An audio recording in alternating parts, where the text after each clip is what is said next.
দর্শক, বীর প্রলোভন দেখিয়ে নারীদের সর্বস্ব লুটে নেওয়ার ঘটনা আমরা অহরহ জানি, কিন্তু এই মুহূর্তে আপনাদের সামনে যে বিষয়টি তুলে ধরবো তা ঠিক এর উল্টোটা।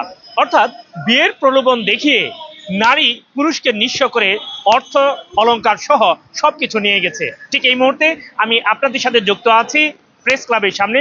আর এখানে আপনাদের যদি একটু দেখানোর চেষ্টা করি, সুষ্ঠু বিচারের দাবিতে প্রধান উপদেষ্টা ডক্টর মোহাম্মদ ইউনূস বরাবর একটি এখানে পোস্টার নিয়ে দাঁড়িয়ে আছেন এক ভদ্রলোক, এবং ওনার যে দাবি, সেই দাবি হচ্ছে এখানে বিয়ের প্রলোভন দেখিয়ে টাকা এবং স্বর্ণ আত্মসাৎ করে নিয়ে গেছে তার কাছ থেকে। আমরা সরাসরি এই মানুষটির সাথে একটু পরিচিত হওয়ার জন্য জানতে চাবো। ভাই, আপনার নাম কি? মোহাম্মদ রমজান আলী।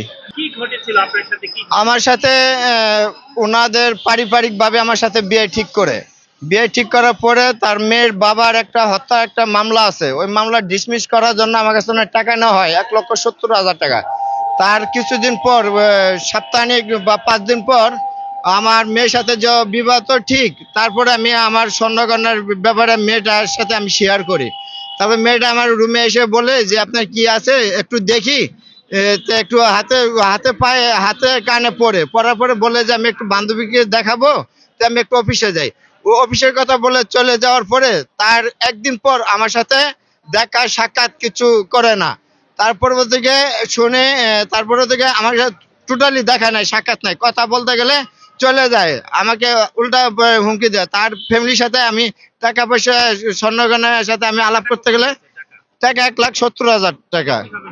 এটা কিভাবে নিল? তার বাপের মামলা আছে, মামলাটা ডিসমিস করার জন্য নিছে, ধার হিসেবে নিছে। তার বোন আমেনা আর হলো সীমা, এই দুইজনই এসে মূলত দায়ী। তারপরে আমি এগুলো চাইতে গেলে আমাকে উল্টা মেরে ফেলার হুমকি দেওয়া হয়, আমাকে বাসা ছেড়ে চলে যেতে বলে। আর ওনার যে ওনার ভাই বন্ধু বান্ধব আছে সবগুলো নিয়ে এসে আমাকে হুমকি দেয় এবং আমাকে বলে বাসা ছেড়ে চলে যেতে, জীবনে বাঁচতে চাস তাহলে বাসা ছেড়ে চলে যা, না হয় হাতে পায়ে রক কেটে দিব, এভাবে আমাকে হুমকি দিতে থাকে। তারপরে আমি জিনিসগুলো আমাকে এই করে বলে যে সীমা যেহেতু রাগ করে আছে, আপনি ঠান্ডা থাকেন, আর সীমাকে আমরা একটু বুঝাচ্ছি। তো কথা বলতে বলতে সীমা হঠাৎ করে একটি ছেলে নিয়ে চলে যায়। পাশে এক দোকানদার আছে, চা দোকানদার, নাম আছে সোনা মিয়া, তার ছেলে আছে হৃদয়। ওই হৃদয়ের সাথে চলে যায় রোজার একদিন আগে। তারপর 5 তারিখে ধরা পরে 7 তারিখের দিন ওই ওই ডিভোর্স হয়। তো এখন বর্তমান মেয়েকে দেশে নিয়ে গেছে বিবাহ দেওয়ার জন্য।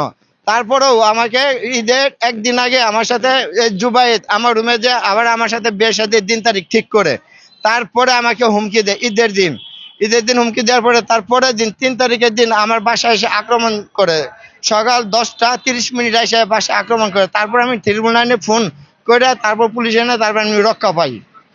এতটুকু হয়েছে আমার সঠিক। এখন আমাকে হুমকি দিচ্ছে, জানে মেরে ফেলবে। এখন আমি দাফনের কাপড় পরে আমি মরার জন্য প্রস্তুত হয়ে আছি। এখন আমি ডক্টর ইউনূস স্যারের কাছে আমি এই বিষয়টা সঠিক চাচ্ছি। দীর্ঘ আগে শেখ হাসিনা আমার আমি কোনো দেখি নাই যে সঠিক কোনো গরিব মানুষ বিচার পাইছে। এখন আমি গরিব মানুষ, আমি আশা করি ডক্টর ইউনূস স্যারের কাছে আমি সঠিক বিচারটা পাবো। আজ যদি স্যার আমি সঠিক বিচারটা না পাই তাহলে আমার সুইসাইড করার কোনো বুদ্ধি নাই। যেন আমি শেষ। এখন আমি কোনো জায়গায় কাজ কাম কিচ্ছু করে খাইতে পারবো না। আমাকে তার মেয়ের ভাই বাহিনী আমাকে মোটরসাইকেল দিয়ে খুঁজে, আমার ছবি দিয়ে সব জায়গায় তন্ন খুঁজতেছে। আমি আইনে আশ্রয় নিয়েছি, পুলিশ কোনো পদক্ষেপ নিচ্ছে না। এখন আমি সুস্থ বিচার চাই।